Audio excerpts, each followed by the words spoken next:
Hey guys, tonight we drift into a quiet, alternate past, one where the skies over Hawaii never erupted in flames, where the Pacific slumbered under sunshine instead of smoke, and where the United States never got pulled into the deadliest war in human history. You're about to float gently through a version of the 1940s that never was, a world without Pearl Harbor. Your shoes crunch on a sun-baked Honolulu sidewalk. It's early December of 1941. Sailors still lounge lazily on the beach, not a care in the world, radios humming swing music instead of coded military alerts. There's no incoming wave of Mitsubishi Zeros. No torpedoes rip into the battleship Arizona. No sleeping giant stirs. Instead, America keeps snoozing. So, before you get comfortable, take a moment to like the video and subscribe. But only if you genuinely enjoy what I do here. And while you're at it, let me know where you're tuning in from, and what time it is over there. I love seeing this sleepy little community all across the globe. Now dim the lights, maybe turn on a fan for that soft background hum, and let's ease into tonight's journey together. You walk past newspaper stands that still talk about Roosevelt's third term and gasoline prices, not war. The isolationists have won the argument, for now. Charles Lindbergh's warning speeches echo in smoky radio rooms, and Americans nod along, sipping coffee instead of rationed chicory. Historians still argue whether Japan would have ever attacked if the U.S. embargo on oil and steel had been softer. But in this timeline it was.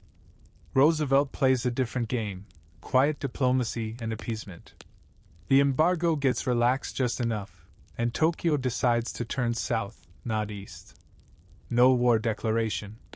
No burning harbor. Just headlines about tensions, not bombs. And without Pearl Harbor, there's no mass enlistment. No tidal wave of war bonds. No Ford factories switching from cars to tanks overnight. Instead, you glide through a landscape where Detroit hums softly with peacetime industry. Workers still clock in and out, dreaming of Buicks and ball games, not B-17 bombers. You stop by a corner diner. Teenagers giggle in jitterbug skirts, unaware their counterparts in Warsaw are hiding in basements. A teacher flips through Time magazine, frowning at Churchill's grim face. London burns, but over here? The jukebox sings Chattanooga Choo-Choo. The United States stays out of it. Congress debates military aid, yes. But no boots on foreign soil. Not yet. Not unless absolutely necessary. Roosevelt's arsenal of democracy is more rhetoric than action here. You sip coffee and feel the chill of what-ifs. Because every choice not made has a consequence, an absence that echoes louder than cannon fire. Now pause. You're watching a train pull away from a quiet Pennsylvania station. On it are men who, in the real world, would have been shipped to boot camp. In this world, they're headed to college, factories, farms. No dog tags. No Normandy. Just an ordinary life under an extraordinary sky. One quirky footnote here. Without American soldiers overseas, Spam doesn't travel the globe. It remains a domestic oddity, not a global staple. No Spam sushi in Hawaii. No Monty Python sketches in Britain. Just lonely cans in Midwestern cupboards. But it's not just food that changes. Without America in the war, global radio culture feels thinner.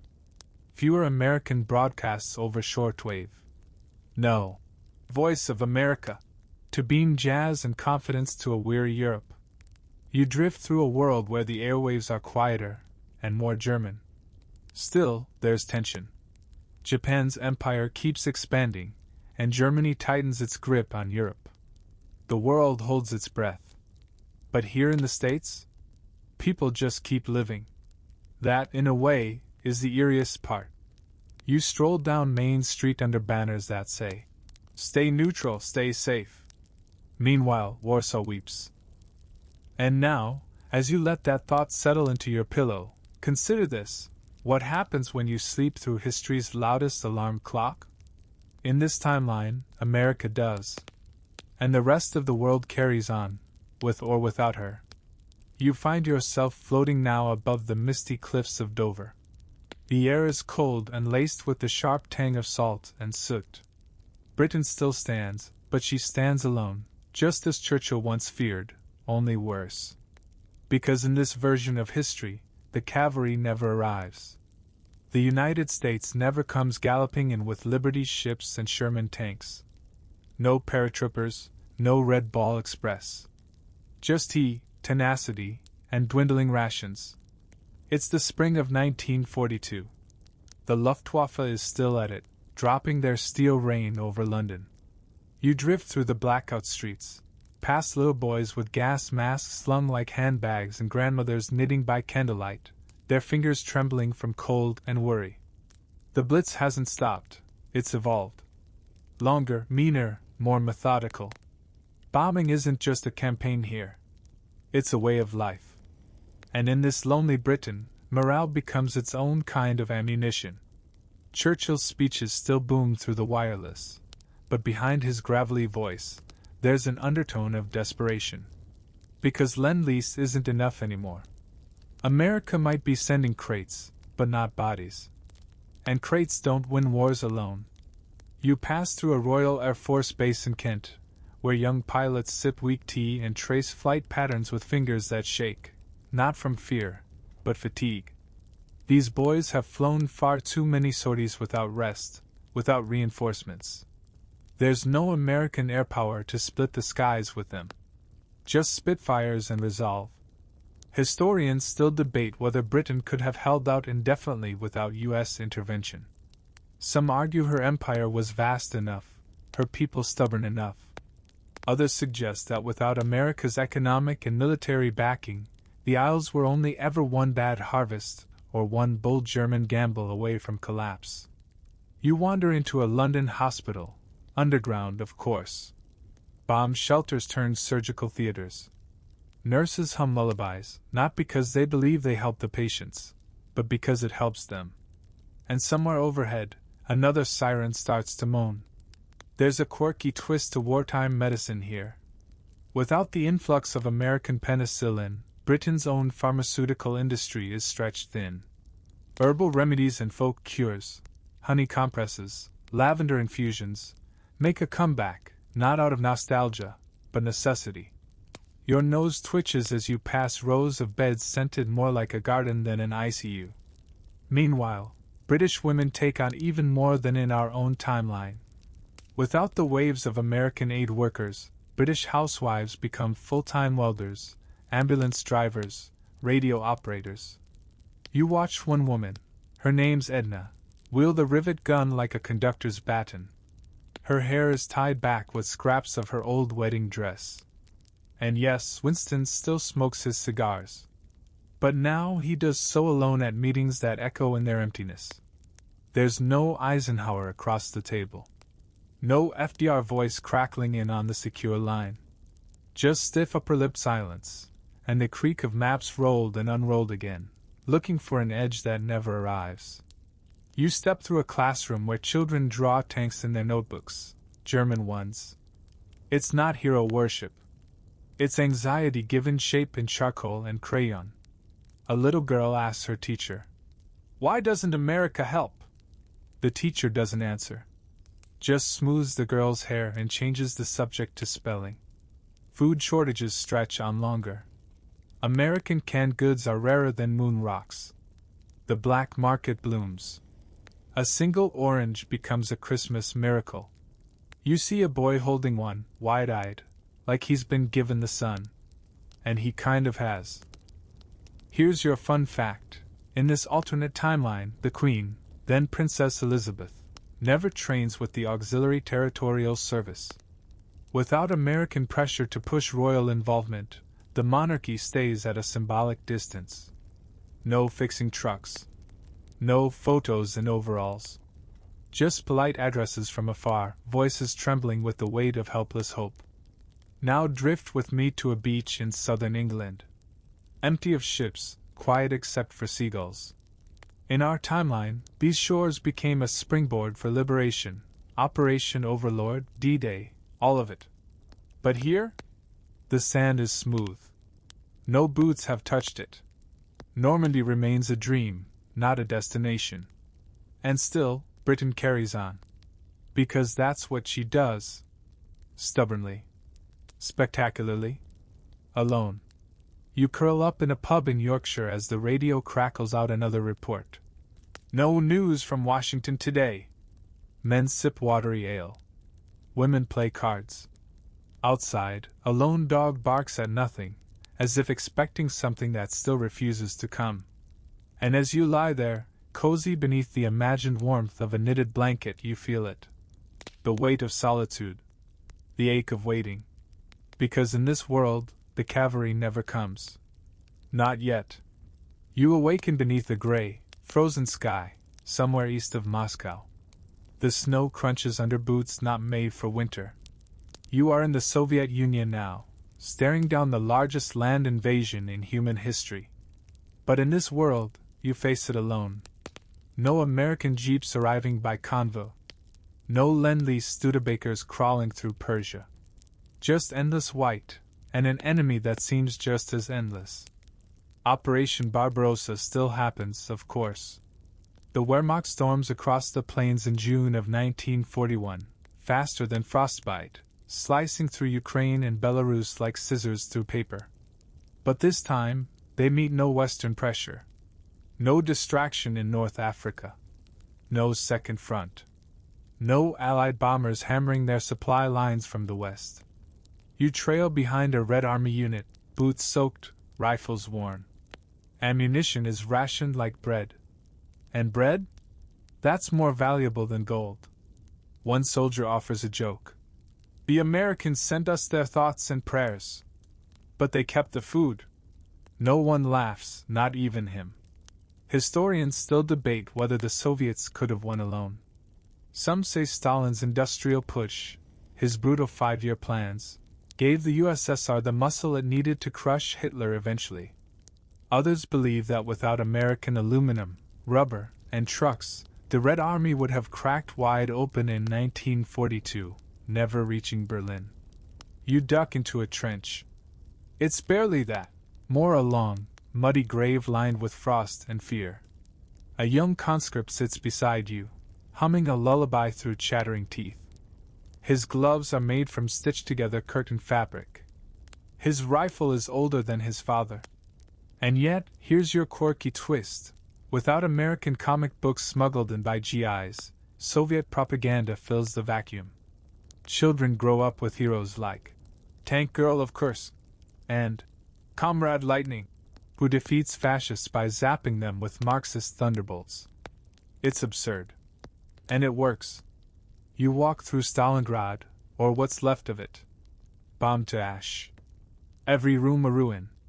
And yet, civilians still live in cellars, cooking cabbage stew on firebricks, hiding from snipers who wear frost-like armor. The Germans are still here dug in. And so are the Soviets. But every inch gained costs gallons of blood, and there are no American planes overhead to help level the odds. The Kremlin becomes a fortress. Stalin rarely speaks, but when he does, the words burn. There is no Big Three alliance here, just the Big One, glaring westward at allies who never arrived. The USSR builds its own mythos of the lone, unbeatable worker soldier, of the motherland against the machine. Without American radios or chocolate, Soviet soldiers swap handmade trinkets and smuggled vodka. One whispers that Berlin is just over the hill. That's a lie, of course. It's over 1,000 kilometers away. But lies warm better than truth in a Russian winter. You pass a train station lit by torches. Wounded soldiers lie on hay. The train hasn't run in days. Partisans sing folk songs with new verses about panzer tanks and bayonets. The harmonies are beautiful, but broken, like the landscape, like the people. And still, they fight. American newspapers print headlines in distant columns. Soviet losses mount. One reads, buried beneath an ad for toothpaste. Isolationist senators sigh with regret, but vote no again. Meanwhile, German divisions redeploy east with ease. There's no pressure from France, no Italian front collapsing. Hitler turns all eyes to Russia, calling it his final war. And in this world, he might be right. You reach Leningrad, or try to. The siege never lifts. There's no Arctic convoy bringing powdered milk and hope. The people eat wallpaper paste. They carve frozen books for kindling. Somewhere, someone tries to make soup out of belt leather. And someone else succeeds. Now breathe. Slowly. Imagine being a parent here, tucking your child in beside an oil drum fire, whispering bedtime stories of victory that hasn't come. Not yet. Maybe not ever. One last detail. Without American pressure, Stalin's purges never really stop. Generals vanish mid-meeting. Scientists go quiet. The USSR may survive, but it's colder, crueler, more paranoid than even our timeline remembers. You end this part of your journey on the edge of a frozen lake. The stars above are so clear they hurt to look at. Across the ice, you think you see a figure moving, slowly, dragging something heavy. You don't know if it's a German soldier, or a Russian, or someone who forgot what sides mean, and just wants to go home. But there is no home. Not in this world. Now drift gently over the waves, the deep, dark Atlantic stretching endlessly in all directions. It is 1943, and you hover just above a convoy that never left New York Harbor. Because in this world, America never entered the war, and the oceans remain a predator's playground. German U-boats still prowl beneath the surface like steel sharks. But now they face far less resistance. No American destroyers zigzagging through the waves. No Liberty ships belching smoke on the horizon. Just British convoys, smaller, slower, fewer, and a Royal Navy spread paper thin. You follow a merchant ship marked with a red ensign. It's leaking slightly. Rust scars the hull. Inside, crates of tinned food, medical supplies, and spare parts are stacked like precious treasure. There are only 2 escorts, a corvette and a trawler, both retrofitted fishing boats. You hear no friendly air cover above. Just gulls. Historians still argue whether Germany could have won the Battle of the Atlantic outright without American naval support for the Allies. Some say Britain's stubborn naval tradition would have held. Others insist that by 1944, London would have starved under the weight of lost convoys and blacked-out docks. You float down into a sauna room, dimly lit, humming. The young officer turns knobs nervously, sweating through his uniform despite the cold. He knows they're out there. He just doesn't know where. Without American radar technology flowing into British hands, detection remains half guesswork, half luck. Mostly luck. And luck runs out often. You drift below the waterline to a U-boat, sleek and silent. The captain wears a faded cap and sips from a chipped mug. He's sunk 5 ships this month. No depth charges dropped from above. No wild retaliations. Just a smooth glide back to base, rewarded with sausages and applause. But here's the quirky part. In this timeline, Nazi Germany develops its Type XXI submarine years earlier. With no American threat pulling focus, resources pour into the Kriegsmarine. These new U-boats can stay submerged longer, move faster, and strike harder. The Allies nicknamed them Ghostfish. And with good reason. You rise to the surface again, hovering now over the Mediterranean. Without American landings in North Africa, the Axis holds sway from Tunis to Tobruk. German supply lines run more smoothly. Italian convoys aren't as harassed. The sea is theirs, for now. A British sailor, 19, writes a letter home. There's no help coming. We all know it. We don't say it, but we know. He folds it carefully. The next day, his ship vanishes beneath the waves. His letter never arrives. You pass Gibraltar. Normally a fortress of Allied coordination. But now, tense. Isolated. Waiting for something that's never going to come.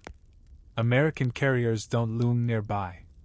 British command staff pore over maps with tired eyes, wondering if they'd been left behind by the future. And the Pacific? Oh, that's a different story, one you'll glide towards soon. But even here, on the Atlantic's edge, the lack of American muscle is felt like a missing lung. The Allies can still breathe, but every breath is shorter, shallower. One scholarly debate centers on whether Germany might have actually invaded Britain, given full naval supremacy. Most say no, Hitler preferred air dominance. But in this version, the Channel is quieter. The RAF is exhausted. And the seas? Full of ghost fish. You pass a dockyard in Glasgow. Workers bang together hulls from scrap, praying they float. A child watches from behind a fence, holding a paper boat with a Union Jack scribbled in crayon. He pushes it into a puddle. It capsizes instantly. The symbolism is not lost on anyone. And without American aid, what do you think happens to morale? You hear it in the songs. Wartime ballads grow slower, sadder. "We'll meet again" starts to sound more like a question than a promise. The BBC broadcasts reports of lost convoys with clipped stoicism. The silence after each name is longer. Meanwhile, over in Berlin, High Command toasts victory on the seas. Admiral Donitz declares, "The Atlantic is ours." The Kriegsmarine builds monuments to its dead, and to its conquests. Submarine pens expand. Training schools multiply. And young German boys dream not of flying aces, but of steel beneath the waves. The United States? Still watching. Newspapers print polite concern. Editorials float vague suggestions of increased aid. But without a Pearl Harbor, there is no tipping point. Only inertia. You find yourself standing on a beach in Newfoundland, watching the fog roll in. Somewhere out there, another convoy has vanished. And somewhere in a Washington office, a man reads the report, sips coffee, and files it away. Because in this world, the sea does not belong to liberty. It belongs to silence. The desert wind howls low across the dunes like it's trying to whisper secrets. Old, sand-swept truths that never reach Washington. You open your eyes to find yourself knee-deep in the scorched sands of North Africa, in a world where American boots never land at Casablanca, never push east through Algeria, never reinforce the crumbling British lines in Egypt. This isn't the North Africa campaign you know. It's not Patton versus Rommel. There are no Shermans here, no Hollywood desert duels. There's just the British Eighth Army, outnumbered, undersupplied, sunburned, and very, very tired. The year is 1942.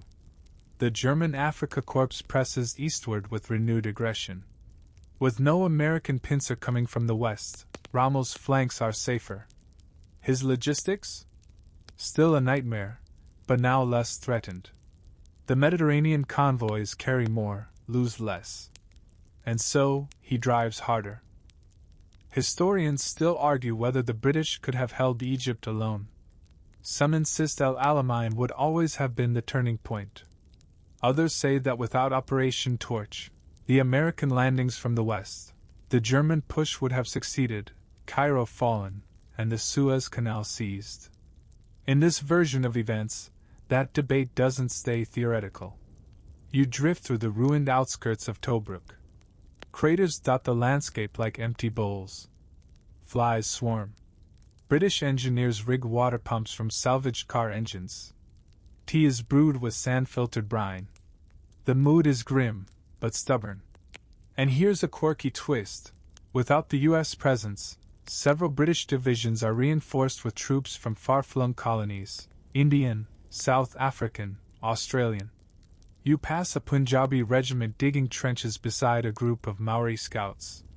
Their languages mingle in the heat, creating a battlefield lullaby of empire, exhaustion, and dust. The German tanks advance slowly now, not because of opposition, but because of fuel. Even in this timeline, North Africa remains a graveyard of supply chains. But with fewer Allied ships disrupting Italian convoys, Rommel has just enough. You reach an oasis being used as a mobile hospital. A nurse in a dirt-smeared smock cradles a wounded soldier's head, whispering lullabies. He mumbles back, not in English, but in Swahili. You wonder where he came from, and why he has to die here, for a country that still calls him colonial. Without Americans in the region, intelligence suffers. Ultra, the code-breaking project, receives fewer enemy dispatches to intercept. Fewer agents on the ground. The picture is blurrier. More guesswork. And Rommel? He was always good at guessing right. Cairo braces. Mosques echo with urgent prayers. British officers hammer together defenses as palm trees sway like metronomes counting down something inevitable. There is no desert fox versus Patton in this world. There's just a patient predator and prey that's running out of ground. And yet, the sands themselves rebel. Sandstorms stall advances. Dysentery breaks ranks. A tank breaks down in the middle of the night, its turret jammed by sand as fine as flour. Soldiers call it Rommel's revenge, but it takes both sides equally. You step into a command tent. A map of the Mediterranean sprawls before a circle of officers. One of them points west and says, "If only the Yanks had landed by now." The others stare blankly. That conversation has happened every day for months. It always ends the same. Meanwhile, Italy senses its moment. Mussolini, ever the opportunist, pushes deeper into Libya and beyond. Without America's psychological pressure, he's emboldened. Italian forces surge, not just with tanks, but with pride, marching under flags they once feared would fall. And you? You trail a supply mule through the desert. Yes, a mule. Because in this version of the war, old ways never quite die. The beast stumbles, carrying ammo and wine in equal measure. The young man leading it hums a lullaby he learned from his grandmother in Nairobi. There's still hope, somehow. British engineers rig anti-tank traps using salvaged bus parts. Medics operate with sewing needles sterilized in tea kettles. There's no glamour here. Just grit. One British commander writes in his journal, "We are clinging to Africa with bleeding fingernails. The Americans send their regards. They do not send ships. The war in North Africa drags on longer, bloodier, more uncertain. With no American push from Algeria, the pressure never breaks from behind. The Germans hold Tunisia longer. Egypt sees fighting in its suburbs. The pyramids, ancient and still, watch yet another empire groan under the weight of ambition. And when the sun finally sets, painting the dunes the color of rust, you lie back against a warm rock and feel the silence. No airplanes overhead.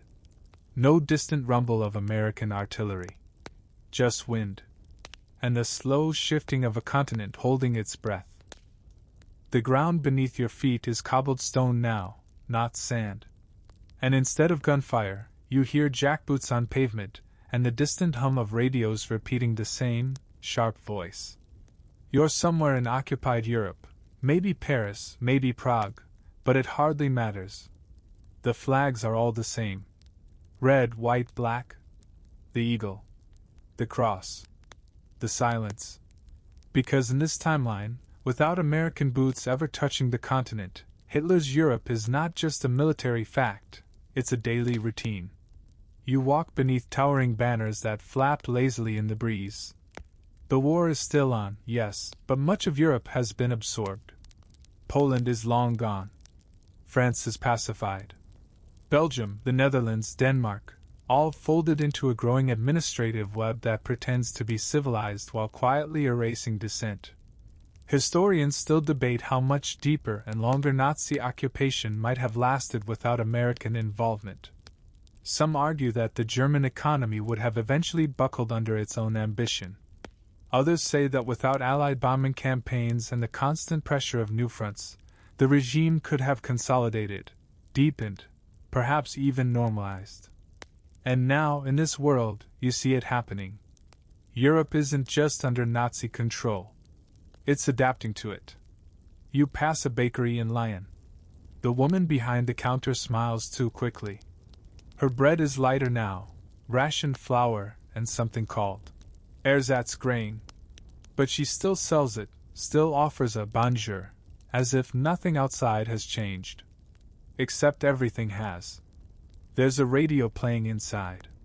A song in German. Soft, melodic. It almost sounds romantic, until you notice the lyrics are about obedience. You wander through a school courtyard. Children raise flags with precise movements. History class no longer includes Voltaire or Kant. Instead, students memorize party manifestos. Maps show one Reich stretching from the Channel to the Urals. The teachers don't smile much anymore. Here's a peculiar detail. Without American cultural influence pouring into post-war Europe, German cinema continues to evolve unchecked. Propaganda becomes artful. Films with lavish sets, haunting scores, and just enough sentimentality keep the population emotionally sedated. It's fascism with a beautiful soundtrack. And that might be the most dangerous kind. You move past the train station. Deportations still happen, quietly, efficiently. With no Allied troops pushing west, the machinery of the Holocaust continues longer, unimpeded. The camps grow. Some are dismantled and moved deeper into Eastern Europe, hidden under thicker veils of secrecy. The whispers of survivors? Fewer. The evidence? Burned with more care. Still, not everyone submits. You slip down an alley where partisans gather in candlelit rooms. Old women pass messages baked into loaves of bread. A priest hides a radio under the floorboards. But the resistance is smaller now. Starved. Hunted. The Gestapo has more time, more files, fewer distractions. And yet, people adapt in strange ways. In Prague, jazz survives underground, rebranded as folk rhythm. In Norway, local weavers hide symbols in their wool patterns. A triangle here. A broken cross there. You'd never notice unless you knew what to look for. But resistance never truly dies. It just whispers. You reach Berlin, and here the illusion is strongest. Wide streets. Clean trams. People in uniform, not just soldiers, but students, mailmen, nurses. Everyone wears the symbol. And no one meets your eyes for long. A scholar on Unter den Linden sells old books, Goethe, Schiller, even Freud. But only if you ask in just the right way. He hides them behind newer titles, The Biology of Race, The Triumph of Unity. You watch him pretend not to understand English. One historian later writes, "If Hitler had time, he had everything. In this world, he has time." You pass a church. It's empty. Candles flicker beside a crucifix that's been slightly altered. No longer a symbol of sacrifice. Now, it's about strength. Domination. The homily? Written by a state committee.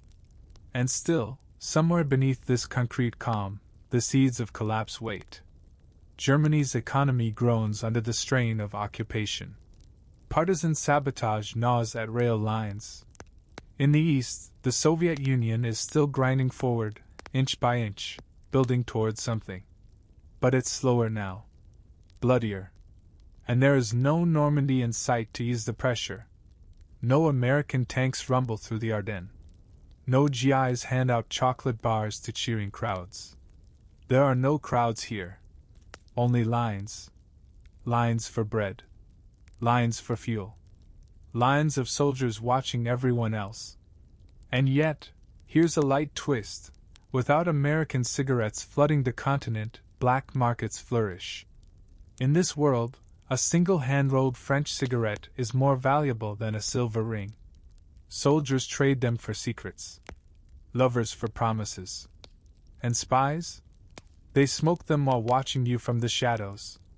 You finally sit at a cafe table in occupied Brussels. The coffee is chicory. The waiter pretends not to notice the SS patrol across the street. A child runs by, chasing a paper ball. His laughter is real, and that's what breaks you. Because in this world, the war has stopped being loud. It has become quiet. And quiet things, left undisturbed, grow deep roots. Now the air changes. It thickens. Muggy, damp, heavy with the scent of oil and sweat. You find yourself drifting over the South China Sea, where waves lap against jungle-cloaked islands and rusting dockyards. It's 1943, and the rising sun still shines over most of the Pacific. In this world, Japan was never forced to awaken the sleeping American giant. There was no attack on Pearl Harbor. No Midway. No Coral Sea. No island-hopping campaign. Without U.S. entry, the Pacific theater has become something else entirely. A vast empire expanding unchecked, a quiet wave that drowns borders slowly. You're standing now in the bustling port of Manila, not under Allied control, but ruled firmly by the Japanese Imperial Army. Street signs are repainted in kanji. Schoolchildren recite the emperor's name each morning. English is discouraged. Resistance is punishable by, well, nobody talks about what happens after that. Historians still debate whether Japan could have held its vast Pacific empire long-term without provoking the United States. Some argue its supply chains were too thin, its industrial base too shallow. Others believe that, without the burden of a Pacific war against a global superpower, Japan might have consolidated, fortified, and endured far longer. In this world, it does just that. You step inside a radio station in Saigon. Japanese officials oversee broadcasts of carefully curated music, imperial marches, flute solos, patriotic lullabies. But once a week, a Vietnamese folk song slips through, broadcast by an operator who pretends it's a technical error. Resistance here is quiet. Rice smuggled to prisoners. Secret newspapers printed with fishbone ink. In one town, women pass along messages hidden in silk fans. Each flick of the wrist means something. Danger. Wait. Go now. But without the U.S. Navy patrolling the Pacific, the Japanese Navy remains dominant. Their fleet controls trade routes. Australia remains isolated. Britain, tied up in Europe, can barely reinforce its crumbling outposts. Hong Kong is long gone. Singapore has fallen. The Dutch East Indies have been carved up and renamed. Here's a peculiar ripple. Without the U.S. Army fighting in the Philippines, the infamous Bataan Death March never becomes an international scandal. The atrocities still happen, but they are quieter, less documented. Fewer cameras. Fewer witnesses. More whispers. And what of China? Japan still wages a brutal war there, but now the Chinese nationalists under Chiang Kai-shek receive little outside help. No flying tigers. No American air support. Just attrition. Endless attrition. The front lines stall, and Japan's puppet regimes deepen their roots. You pass a schoolhouse in Shanghai where children wear uniforms with rising suns sewn on the chest. They sing songs praising the emperor, but some still hide slingshots in their satchels. You watch one boy drop a rock into his pocket and glance nervously at the ceiling. Every creak sounds like boots. And without American industrial pressure, Japanese innovations accelerate in different directions. One fringe historian suggests they might have reached jet propulsion earlier. Another claims they would have developed radar systems closer to British designs. One thing is certain, without the drain of a Pacific War, their scientists keep building. Planning. You now find yourself aboard a Japanese aircraft carrier. Its deck is empty for now, but it feels restless, like it's waiting. Below, engineers inspect a torpedo model marked Type 99B. It's sleek, heavier, designed for something big. The officers call it Kaiju's Fang, half-jokingly. Meanwhile, cultural life shifts in eerie ways. In Taiwan, kabuki theaters are repurposed into imperial propaganda halls. In Korea, Traditional language instruction is banned. You pass a book burning in a city square. The smoke smells like old paper and new fear. One woman clutches her grandmother's poetry as it burns. She does not cry. Aboard a small ferry crossing from Okinawa to Formosa, you overhear whispered predictions. America will wake up eventually, someone says. But by then, it'll be too late. No one disagrees. Even now, in this alternate timeline, the specter of what could happen, what should have happened, lingers like humidity. But here's the fringe detail. Without American pop culture flooding post-war Asia, Japanese media takes a wildly different turn. Instead of Godzilla as a metaphor for nuclear trauma, a popular manga arises depicting a peaceful robot who brings order to conquered lands. His name? Teokuin. He's huge, beloved, and very, very obedient. And what of the Pacific Islands? The Solomons, New Guinea, Fiji, all quietly absorbed or neutralized. Japan doesn't face amphibious assaults. Instead, it builds forward bases with concrete airstrips and wooden barracks. Coconut palms sway next to radio towers broadcasting Tokyo Rose style propaganda to bewildered local populations. You pause at a beach in Papua. Children play in the surf, watched by uniformed men with bayonets. One officer smiles. It does not reach his eyes. And then, finally, you look east, toward Hawaii.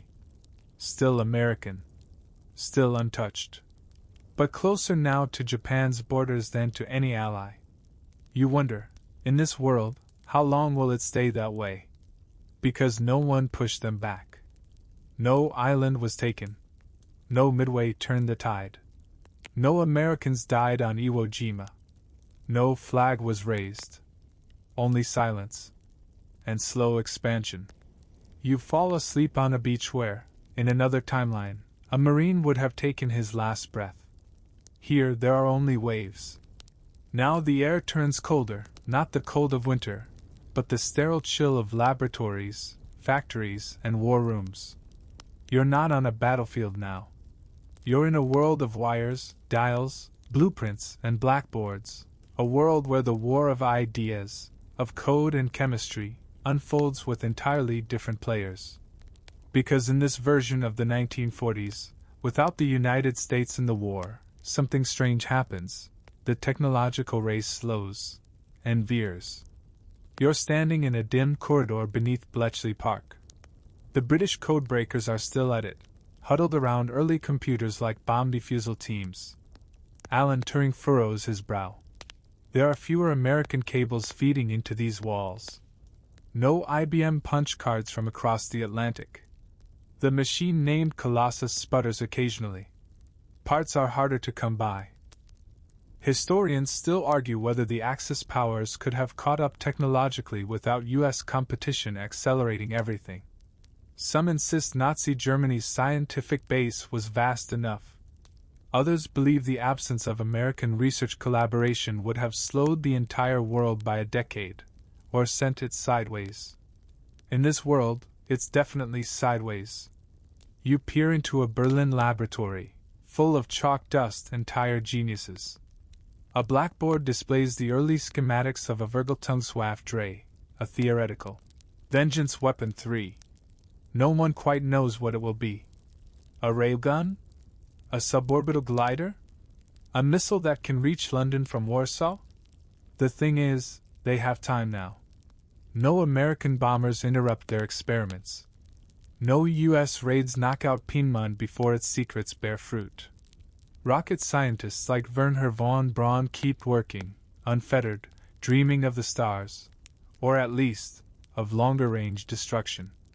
Meanwhile, across the Soviet steppe, you find a freezing concrete bunker where engineers tinker with crude jet engines scavenged from wreckage. There's no American Lend-Lease here. No Boeing or Lockheed parts arriving by train. Soviet science is running on sheer willpower and stolen German blueprints. One fringe scholar later writes, World War II without America is like an orchestra missing its brass section. It plays on, but the sound is thinner, darker, less triumphant. You can hear that in the machines. Now you stand inside a university in Tokyo, where masked researchers test strange combinations of gas and temperature. In our world, this facility was bombed. Here it thrives. And the experiments? Not always the sort you want to talk about. Human ones. Quiet ones. More frequent now. One quirky twist. Without American dominance in radar technology, Germany pushes harder into infrared. Instead of microwave-based detection, they mount thermal sensors on towers along the French coast. You pass one, humming, flickering slightly. A pigeon lands on it, unaware it's being measured down to the heat of its feathers. Across the English Channel, British engineers scramble to keep up. They rely more on passive detection, sound mirrors, vibration sensors, even flocks of trained pigeons rigged with tiny microphones. It's inventive. It's borderline ridiculous. But it's also real. You pass a barn in Yorkshire where women record plane engine noises on phonographs to build a library of sound signatures. They call it sonic camouflage. They're guessing. They're mostly right. Back in Germany, the Ahnenerbe, the Nazi Research Institute, receives increased funding. Without American forces to slow them, their scientific studies expand into anthropology, pseudogenetics, and fringe archaeology. One wing claims to have found proof that the Aryans were descended from Atlanteans. No one laughs. Not anymore. But the biggest shadow over this world is the bomb. In our timeline, it was America, backed by Einstein's warning and Roosevelt's fear, that launched the Manhattan Project. In this version, it never happens. Not in Los Alamos. Not in Oak Ridge. The mines are still out there, Fermi, Oppenheimer, Szilard, but scattered. Underfunded. Or worse, ignored. Germany races toward nuclear technology, but their approach is fractured. Heisenberg runs in circles. Too many egos, too little uranium. The Soviets dabble, mostly through captured mines. But without the driving pressure of American urgency, the arms race is more of a slow dance. You walk through a half-finished reactor in Leipzig. The uranium rods are real, but the containment is questionable. A physicist named Otto stares into the reactor pool too long. No one stops him. You move on. In Britain, atomic dreams flicker like candlelight. The two Belois project remains underfunded. It's brilliant work. But brilliance, without resources, is a kind of suffering. And there's no American wallet to throw millions at isotopes and isolation. One speculative theory: in this timeline, nuclear weapons aren't invented until the early 1950s. Possibly by Germany. Possibly by the Soviets. Possibly in secret, without a test. And when the first one does go off, it won't be in the desert. It will be on a city. You sit now in a quiet German classroom where teenagers study chemistry. On the wall hangs a poster. Science is victory. You wonder how much they understand. Probably just enough to be dangerous. And meanwhile, back in the United States, you visit an American laboratory in Chicago. Engineers are working on television, not torpedoes. Penicillin, not plutonium. One mutters, "We could be doing more." But no one funds it. Not without war. So the great technological bloom of the 40s, the one that gave us jets, spaceflight, the digital age, is stunted here. Twisted. The inventions still come. But they arrive differently. Later. With different hands on the levers. And as you fall asleep beneath flickering electric light, you wonder what else was lost when the sleeping giant chose to stay in bed. The air is still. Thick with dust. It doesn't smell like battle anymore. It smells like ash and absence. You are somewhere in Eastern Europe, or what remains of it. A world that has not been liberated. A world where the war never quite ended.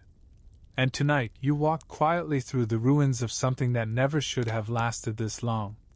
Because in this version of history, the Holocaust unfolds in full. There is no Normandy invasion. No American boots crossing French fields. No Eisenhower peering grimly into death camps. No GIs to cut through barbed wire and hand chocolate bars to the living skeletons inside. The gates don't open. Not for years. You walk past a barbed wire perimeter. A watchtower. A faint hum of machinery. And something worse, silence. Historians still debate how much sooner Allied intervention shortened the Holocaust. Some say it wouldn't have made a major difference. Germany hid the worst horrors carefully. Others argue that American intelligence, industrial pressure, and liberation forces made a crucial difference in disrupting the logistics of genocide. In this timeline, the disruption never happens. And so the trains keep running. You walk beside one. Cattle cars packed so tightly you can't see where bodies end and begin. The destination isn't just Auschwitz anymore. It's expanded. Other camps grow, Sobibor reopens. Majdanek expands. Belzec is no longer dismantled, it is reinforced. One man in this alternate world, an engineer, designs a ventilation system not for comfort, but for more efficient airflow. He receives a promotion. You pass a quiet Polish village. The synagogue is gone. Not burned, dismantled. Every brick reused in a new government building. The gravestones have been paved over to make a street. No one walks it barefoot. And here's a detail too chilling to ignore. Without American photojournalists, without reels of film smuggled west, the evidence disappears more easily. The perpetrators rewrite the records. The survivors are fewer. The world doesn't believe them. There's no Nuremberg yet. Maybe ever. You step inside a hidden attic where 5 people have lived for 18 months in silence. One cough would mean death. One loose floorboard. A child chews paper to suppress hunger. Their eyes are not wide with fear, they are empty with waiting. In France, the collaborationist government remains longer. With no Allied push from Normandy, Vichy France becomes more than a puppet, it becomes permanent. The milice, the French fascist police, thrive. They drive Citroëns, wear tailored jackets, and carry dossiers. Every cafe has someone watching. Meanwhile, Jewish resistance cells in Warsaw and Vilna continue, but with even fewer weapons. Fewer chances. The uprisings are crushed with no headlines abroad. No Eleanor Roosevelt speaking out. No U.S. rabbis marching in Washington. One fringe scholar suggests that, in this timeline, entire languages might vanish. Yiddish fades. Ladino is silenced. The diaspora contracts. Synagogues in New York still light candles, but the flame flickers with guilt. Because the letters never stopped coming. The pleas. The photographs. But there was no war. No justification for intervention. You sit in a Berlin cafe beneath a swastika-laced lampshade. The newspaper headline reads, "New resettlement achieved. National unity strengthens." It is dated 1944. The world has moved on. Or pretends to. But not everyone forgets. You drift through the offices of the Vatican. A thin folder lies open on a polished desk. Inside, photos, reports, whispers. And silence. The church debates its response. And then delays it again. And in the Soviet Union? Liberation still comes, but it's slower. Clumsier. The Red Army reaches some camps by 1945. But without American forces approaching from the west, the full extent of the Holocaust remains a puzzle, half seen, half feared, fully devastating. Soviet troops photograph some camps. But the photos are censored, reframed, politicized. In this version of events, the Holocaust becomes less a shared horror and more a Cold War weapon. Truth split in two. A peculiar historical footnote. Without the urgency of post-war guilt, Israel's founding is delayed. Not prevented, but slower, harder. Fewer survivors arrive. The stories are fewer. The silence heavier. One child grows up on a kibbutz without knowing what a grandparent is. In Germany, the population hears whispers, rumors. But without trials, without confessions, there is no reckoning. Only forgetting. Only monuments without names.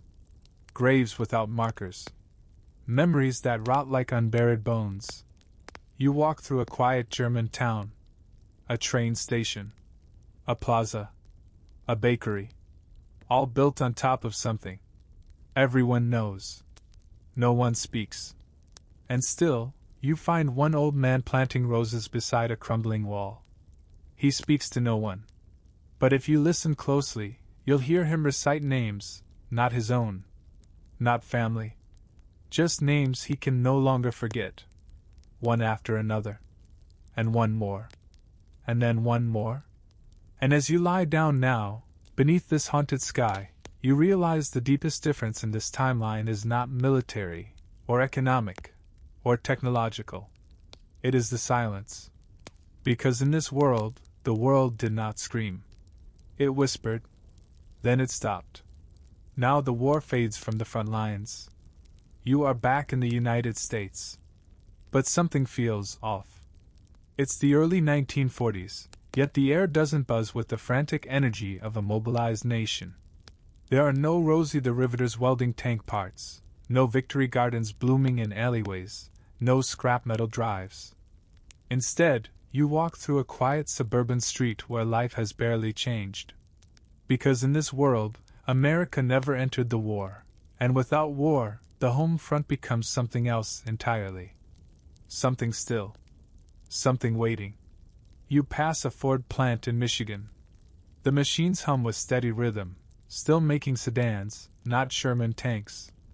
No one's switched to wartime production. There's no Office of War Mobilization. No War Production Board. Just normalcy. And it feels strange. Historians still debate what the Second World War truly did for the American economy. Some argue it was the final push out of the Great Depression, a stimulus beyond anything seen before. Others say recovery was already underway, and war merely accelerated it. But in this timeline, we see the answer. Without war, the recovery lingers like a slow train. Chugging forward, yes, but never quite reaching full speed.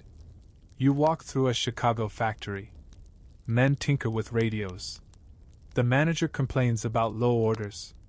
There's talk of layoffs, not due to recession, but due to boredom. The workers want purpose. Urgency. But the world isn't asking them for anything. One quirky shift. In the absence of wartime rations, certain luxury products, nylon, coffee, rubber, never become symbols of sacrifice. Nylon remains strictly for stockings, not parachutes. Coffee doesn't require a token. And rubber shortages never inspire those creative campaigns to reuse rain boots as fuel. You pass a billboard. It says, "Stay out, stay safe." The national mood is cautious, but not quite patriotic. There's no Roosevelt fireside chat stirring the soul. Just scattered political speeches about neutrality, trade, and keeping American boys home. You visit a high school auditorium.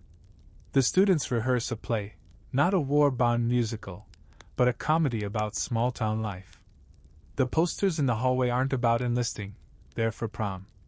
You notice the absence of uniforms, of grief. And yet, the undercurrent is still there. You catch it in newspaper headlines. Europe on fire, Japan advances, London endures another night. Americans read them at breakfast, then turn to the sports section. Some feel guilty. Others feel relieved. Most feel disconnected. And in Washington? Congress debates foreign aid endlessly. Roosevelt is older now, quieter. There's no wartime charisma to lean on. He pushes for more support to Britain and China, but every vote is a battle. The mood in the Capitol is lukewarm. There's no Pearl Harbor to shift the tides. Without mass mobilization, women stay in traditional roles longer. There are no riveters. No. We can do it. Posters. Feminist gains stall. Working class women still labor in textile mills, but the social leap never happens. The rosy never rises. You visit a southern farm, where African American sharecroppers gather after church. There's no W campaign. No wartime pressure forcing factories to hire black workers. The migration to the north is smaller. Slower. The civil rights fuse takes longer to light. A young man plucks a guitar and sings a folk song that would have been drowned out by tanks in another timeline. His lyrics speak of dust, debt, and dreams, not of battles across the sea. Meanwhile, immigration patterns shift. With fewer refugees from Europe, because so few are allowed to enter, American cities grow differently. Fewer Yiddish signs in Brooklyn. Fewer Holocaust survivors in New Jersey. The country loses not just lives, but voices. And pop culture? Very different. With no wartime cartoons to unite audiences, Bugs Bunny stays mischievous, but never slaps a swastika. Captain America never punches Hitler. Wartime propaganda films are replaced by romantic comedies and westerns. The country never gets that adrenaline of shared purpose. Here's a fun twist: baseball never pauses. With no war draft pulling away star players, legends like Joe DiMaggio and Ted Williams never miss a season. Their stats soar. The game becomes a constant, not a comfort. There's no need for a league of their own, because the men never leave. You now stroll through a grocery store. Everything is in stock. No ration books. No powdered eggs. The shelves are full. But something feels missing. The buzz. The unity. The urgency. A young woman reads a magazine that lists European death tolls beside ads for dish soap. The cognitive dissonance is sharp. She turns the page. And in the absence of war bonds, the government has fewer ways to galvanize national investment. Taxes rise slightly. There's murmuring. But the war never becomes everyone's war. It's something other people are dealing with. Across an ocean. On another planet almost. You lie down now on a porch swing in Kansas. A train whistles in the distance. Somewhere far away, the world is still at war. But here, the night is still. The crickets chirp. The porch light buzzes faintly. And in this version of America, the war passed by like a storm cloud on the horizon. Everyone watched. Few got wet. But no one really danced in the rain either. Now your view floats higher, beyond the coastlines, above the battlefields, up where commerce and currency flow like invisible rivers. You are in the quiet offices of banks, the polished boardrooms of shipping magnates, the smoke-filled corridors of global markets. Because in this world, the Second World War didn't just change maps, it failed to change money. Without the United States entering the war, the global economy bends a different way. You begin in New York City. Wall Street buzzes, but with no war bonds to sell, the mood is subdued. Brokers sip black coffee and watch tickers move sluggishly. Without massive military spending, America's economic engine hums instead of roars. There's no sudden explosion of jobs, no industrial boom, no full employment. Historians still argue whether American economic dominance was inevitable. Some say the post-war boom was merely delayed. Others insist it was war itself that launched the dollar to global supremacy.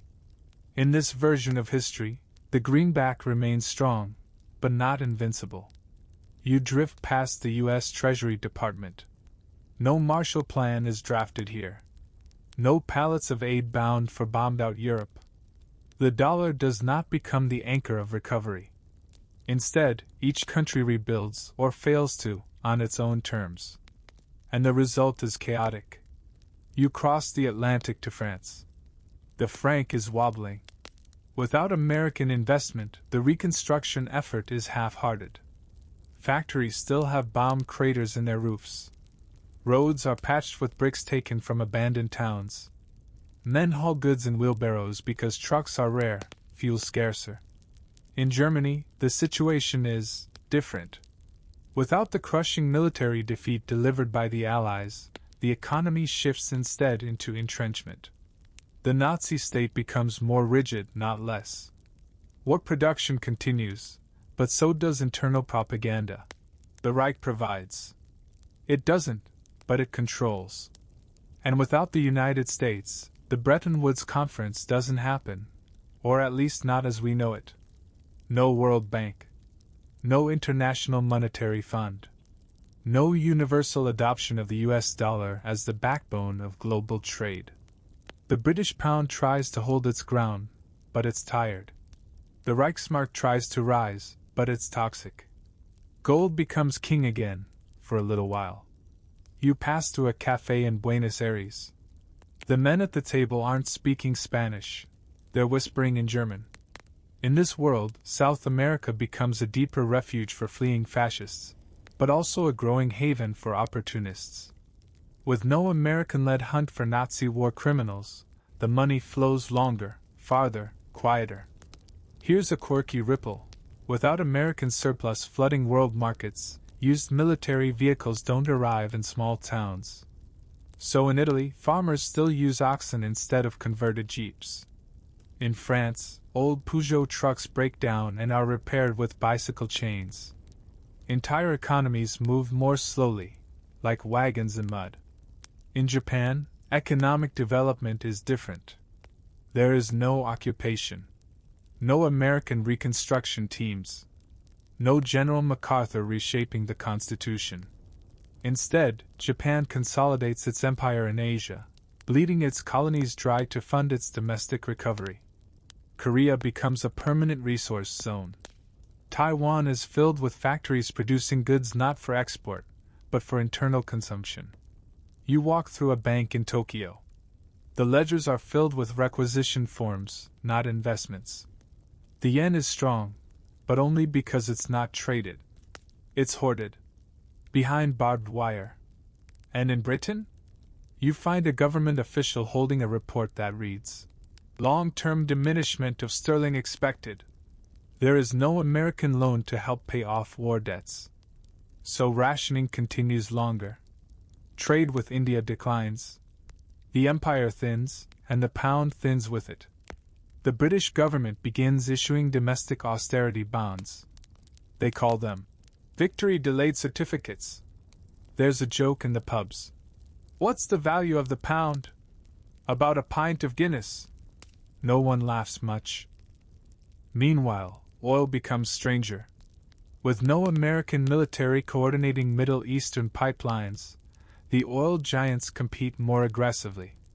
One British envoy writes, "Without American backing, the desert is just sand and argument." The Saudis pivot slowly toward regional power without American protection. Iran grows restless. Now drift up to the skies, commercial air travel doesn't leap forward as it did in our world. With no war-driven aircraft innovation spilling into civilian aviation, international travel stays a luxury. The Douglas DC-3 exists, but it never becomes the global workhorse. You fly less. You sail more. And shipping lanes? Still dominated by European powers, but they're overstretched. Pirates grow bolder in the South China Sea. Insurance rates spike. Lloyd's of London develops a new policy category: unknown instability. A fringe economist later calls this alternate economy. The age of prolonged fragility. Not a collapse. Not a depression. Just a long, slow meander. A world where financial centers drift without anchors, and trust is the rarest currency.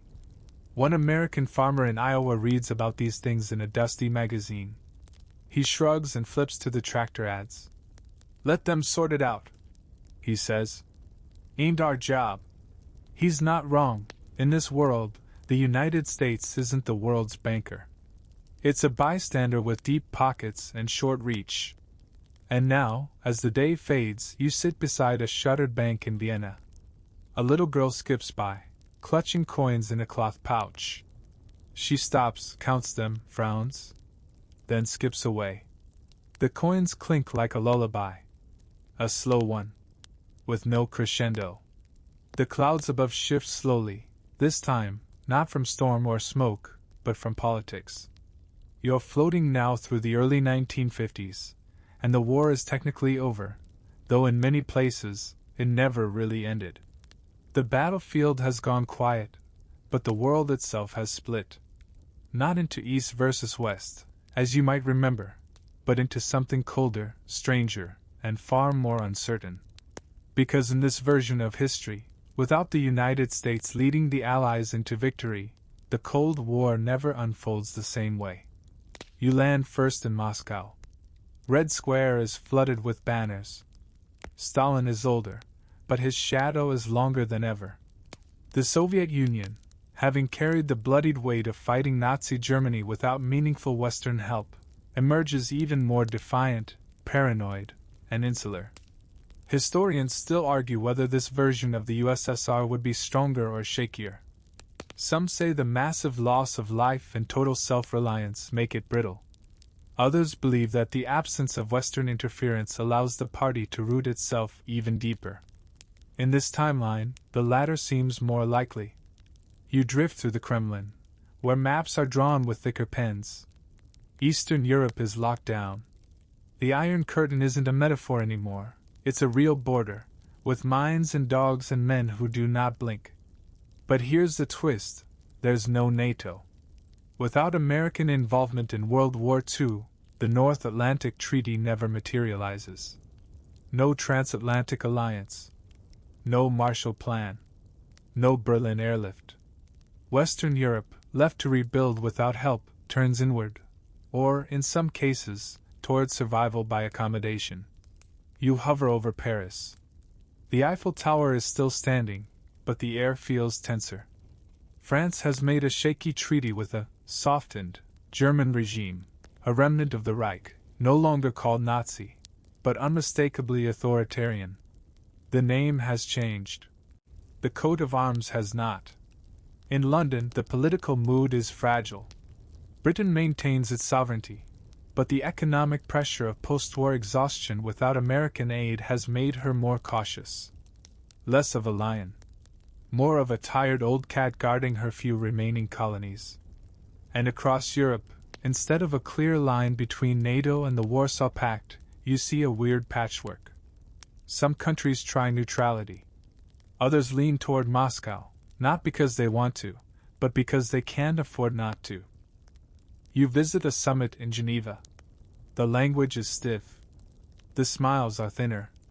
Everyone is listening for American input that never arrives. There's always an empty chair. The delegates pretend not to notice it. One scholar later calls this world the splintered cold peace. There's no true Cold War superpower duel. Just a bunch of second-tier powers eyeballing each other over fences that stretch farther each year. Now drift to East Asia. Japan is still imperial, still clinging to its holdings across the Pacific. Korea remains a colony. There is no Korean War. No 38th parallel. No South Korea at all. The peninsula is firmly under Tokyo's control, patrolled by Japanese soldiers, ruled by an imperial governor. In China, the Civil War plays out differently. With no American backing for Chiang Kai-shek, the communists win faster, and more thoroughly. Mao's victory isn't just decisive, it's absolute. The People's Republic of China emerges sooner, more confident, and aligned with the USSR, for now. But here's a quirky ripple.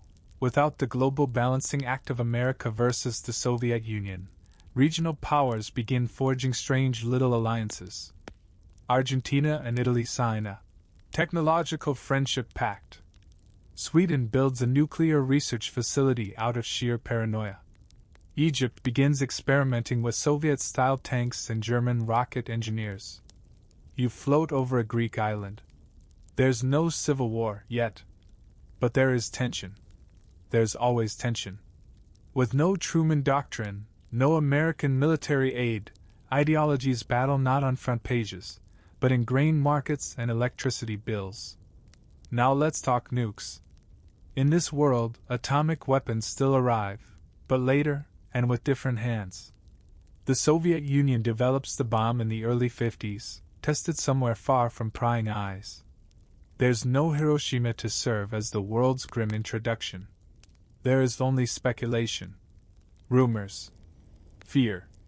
The first confirmed nuclear detonation occurs not over Japan, but over a contested mountain pass in Central Asia. Nobody admits it, but everybody hears it. And who builds the second bomb?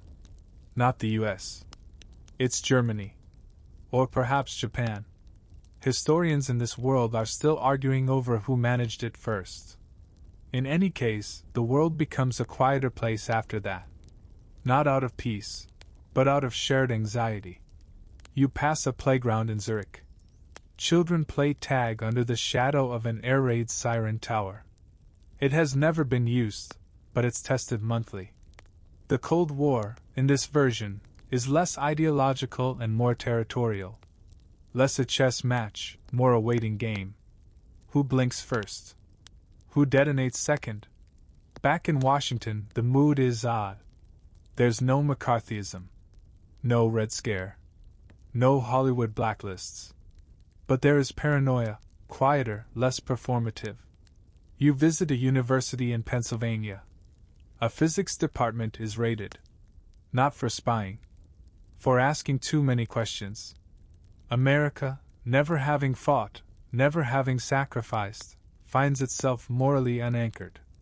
The nation that built the atomic bomb and the United Nations in our world has done neither here. Instead, it watches. A man in Congress stands up and says, "We should have gone in." The room is silent. Then someone coughs. The subject is changed. And as you lie beneath a metal sky, radar dishes turning slowly toward nothing, you realize that the Cold War in this version of history is not colder, it is foggier. Blurred. No clear villains. No clear heroes. Just lines drawn in sand, trembling slightly with each breeze. You're walking now through a cobbled street in post-war Vienna. A jazz tune drifts faintly from an open window, tinny, a little warbled. A saxophone that doesn't quite reach the same notes you remember. Because in this world, the world without American soldiers liberating Europe, the culture feels thinner. Tonight you're not in a trench. You're in a cinema, a concert hall, a kitchen where someone hums while stirring cabbage soup. Welcome to the quieter revolution that never happened, the one carried not by tanks, but by jukeboxes. In our world, American GIs didn't just bring victory, they brought rhythm. Chewing gum, swing records, Coca-Cola. But in this version, none of it arrives. The war ends, somehow, but there's no occupation, no Marshall Plan, no velvet invasion of Hollywood icons and boogie-woogie basslines. Historians still debate how much cultural sway the US truly had in post-war Europe. Was it soft power or just savvy marketing? Here, that question is answered in silence. There is no Elvis in Germany. No Aretha in Paris. No James Dean posters in Warsaw bedrooms. Just local sound, local stories, and an aching sense that something's missing. You walk into a pub in Liverpool. There's a skiffle band playing, but they never heard the blues. No American records made it across the ocean to feed that coming British invasion. There's no spark for the Beatles.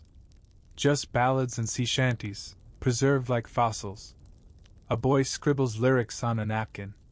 They're earnest but flat.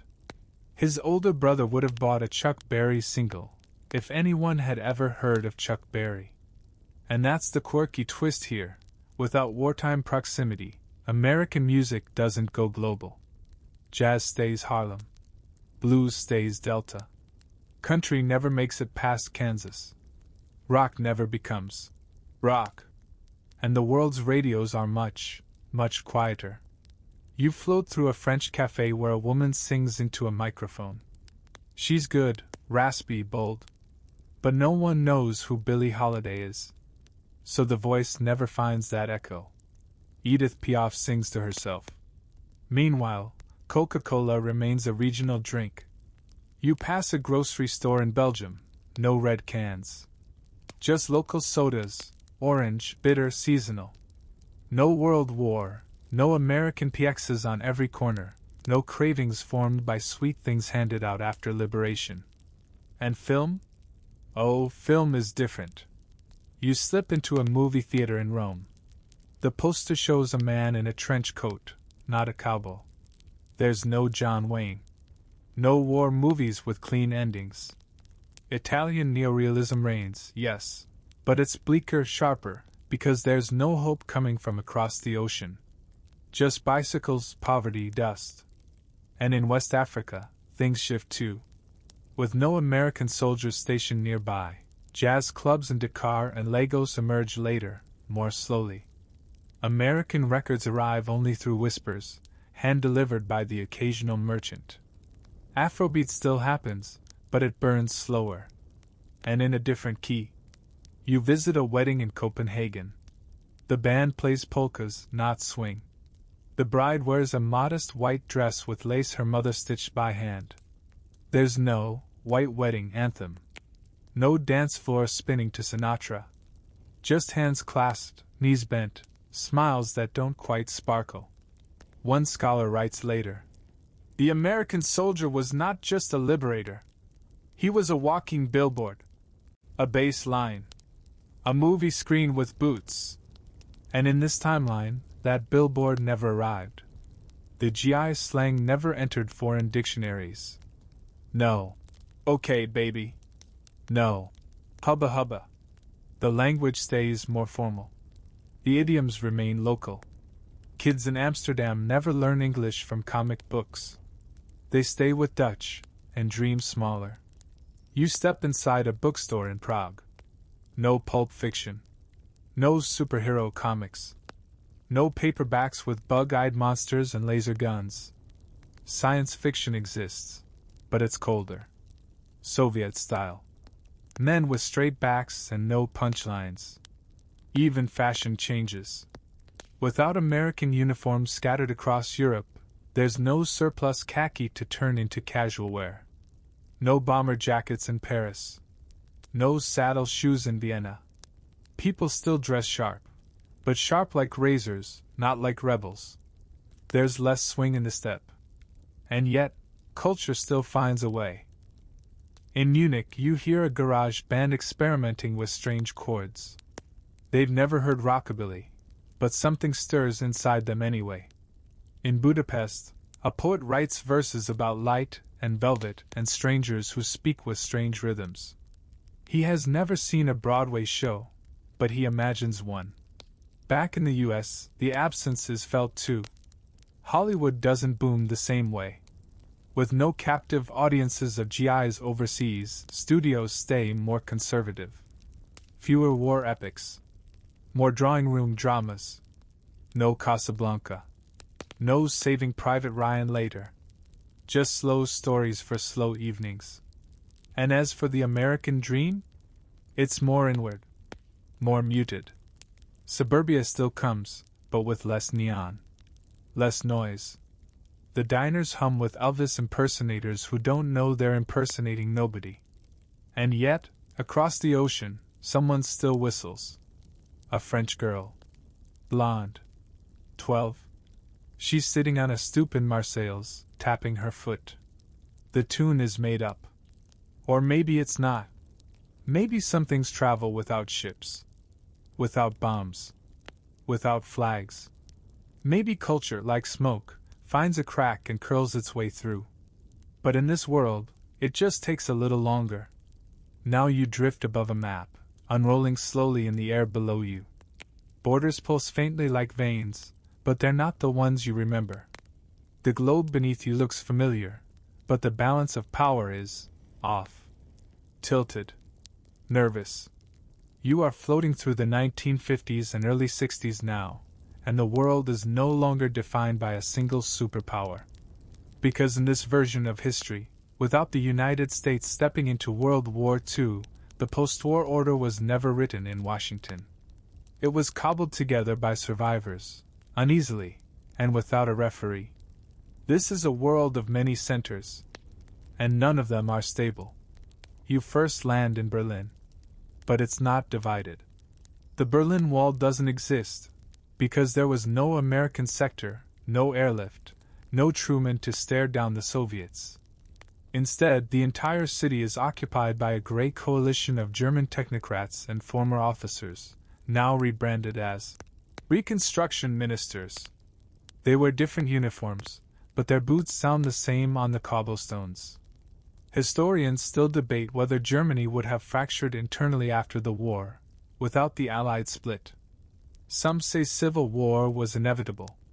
Others believe the state would have calcified into something like Franco's Spain, authoritarian, nationalist, but officially post-Nazi. In this version, it's a little of both. Germany doesn't shatter, but it doesn't reconcile either. To the east, the Soviet Union's sphere stretches like spilled ink. Warsaw, Bucharest, Sofia, even parts of Vienna lean red. But without the counterweight of NATO, the USSR's expansion becomes overreach. The pressure builds. Control becomes fragile. The people feel it. You pass a protest in Krakow. Students chant for autonomy. Not democracy, just space. The riot police arrive with batons, not tanks. But the message is clear. The center cannot hold forever. Further west, France tries to assert itself. You walk the corridors of the Élysée Palace, where Charles de Gaulle fumes over telegrams.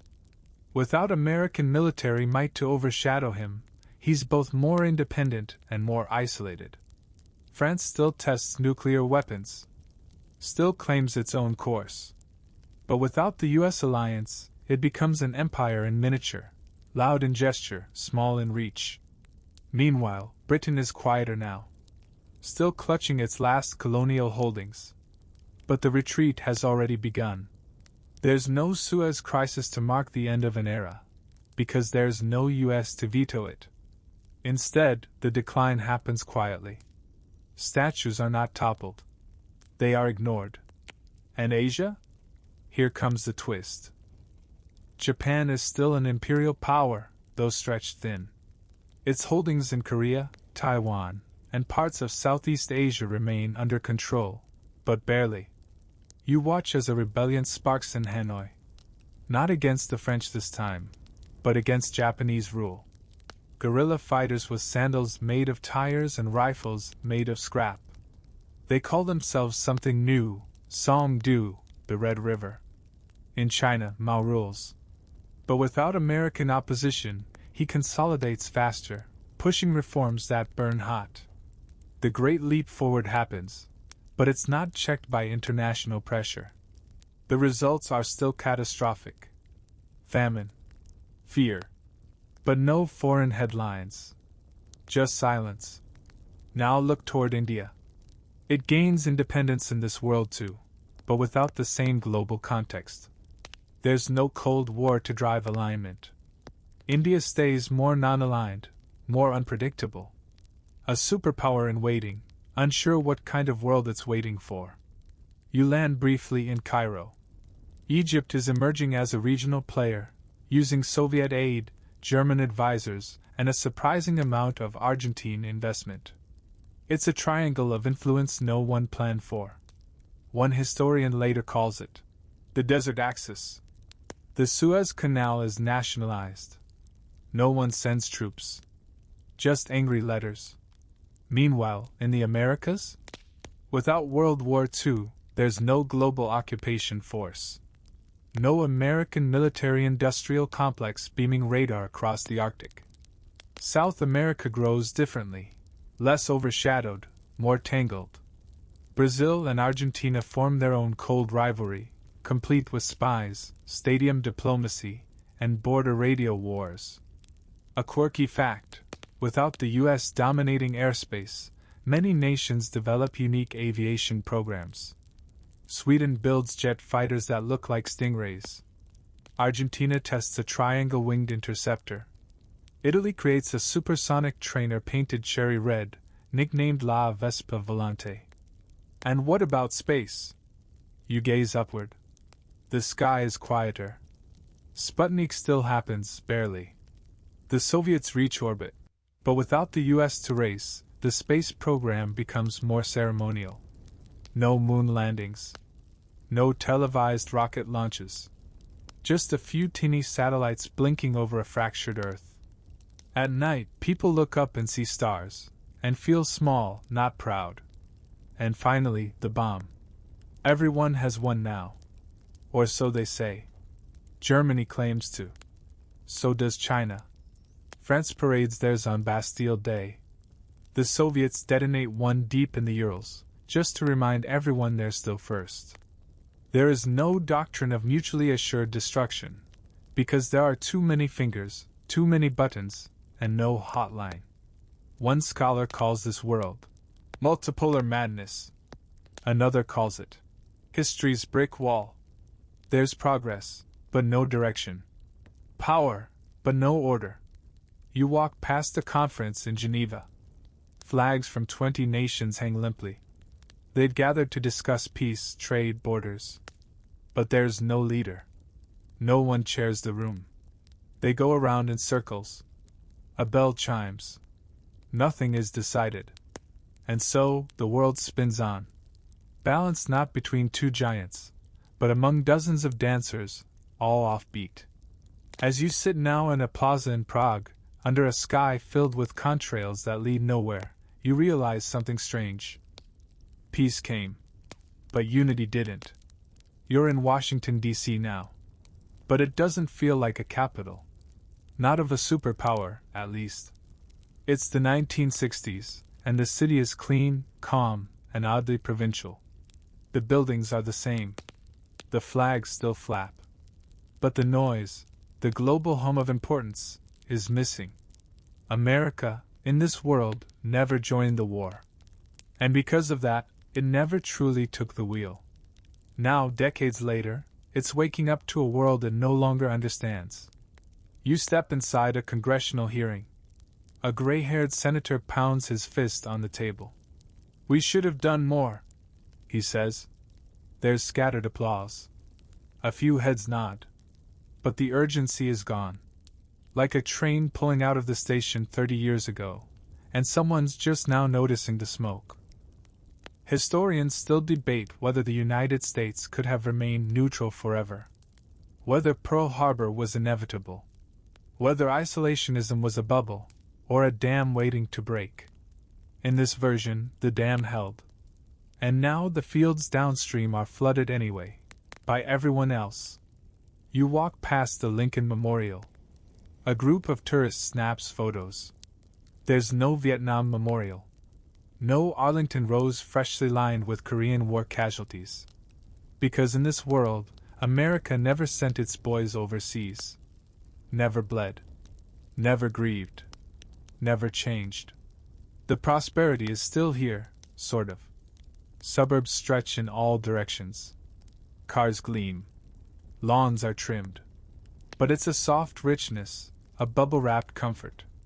Not the hard-forged post-war boom of your timeline. And here comes the twist. Because the US never fought, it never became essential. Not to Europe. Not to Asia. Not even to itself. You visit a university in California. Students protest, but not about war. They protest blandness. Stagnation. The lack of greatness. One sign reads, "Where were we?" Another simply says, "Late." A young woman gives a speech. "We let the world burn. Then we asked why it didn't invite us to rebuild." You walk through Detroit. Still alive. Still busy. But it never became the arsenal of democracy. No massive conversion to tanks and bombers. No Rosie the Riveter.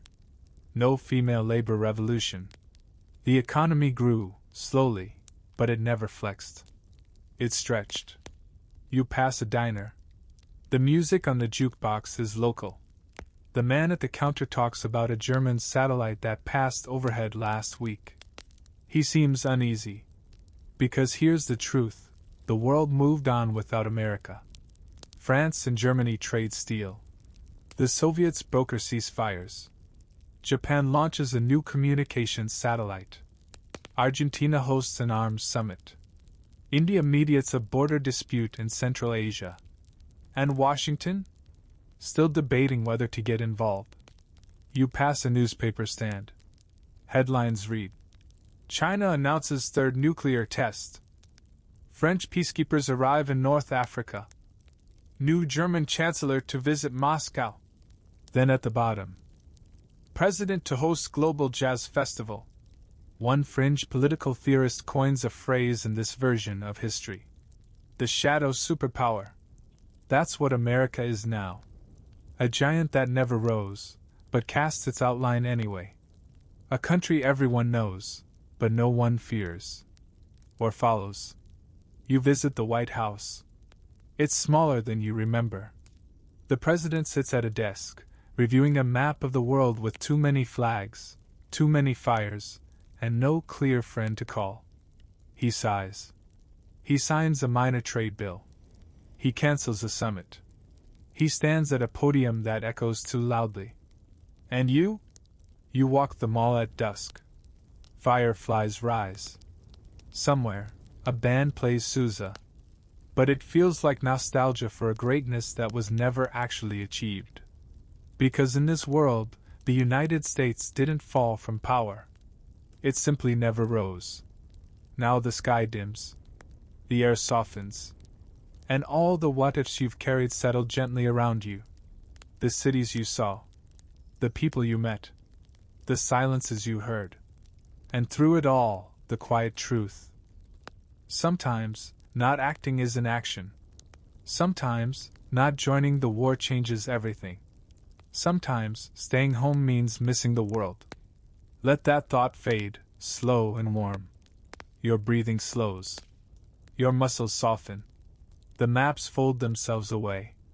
The names grow quiet. The headlines blur. There is no more marching. No more arguing. Just stillness. Because history has already happened. And now it lets you rest. So now, gently, we step back. You've wandered across a world rewritten, not by bombs or battles, but by the slow erosion of silence. A world where the United States never entered the Second World War. Where help never came. Where the cavalry never arrived. The streets were quieter. The radios softer. The skies somehow darker, even at noon. But it's over now. Let that version of history fold itself closed, like an old newspaper, edges yellowed, headlines fading. Let the people you met return to their quiet lives. The soldier without a rifle. The nurse with no reinforcements. The child who never learned a foreign word. Their stories are complete. And now yours is too. Breathe in slowly. Let the weight of all those unchosen paths drift from your shoulders. You don't need to remember every detail. Not the names. Not the dates. Just the feeling, the hum of what might have been, and the comfort of knowing you were there only as a visitor. Here, in your own room, the lights are low. The air is still. The present hums softly beneath you, steady and safe. Whatever else history holds, this moment holds only rest. There is no war tonight. No waiting armies. No ticking clocks. No empty chairs at global tables. Just this. You, the dark, and the quiet promise that everything is where it should be. So close your eyes. Let the final images dissolve like morning fog. Let the silence stretch longer now, slower. Let it carry you. Because here, in the warmth of your bed, the story ends. And sleep begins. Sweet dreams.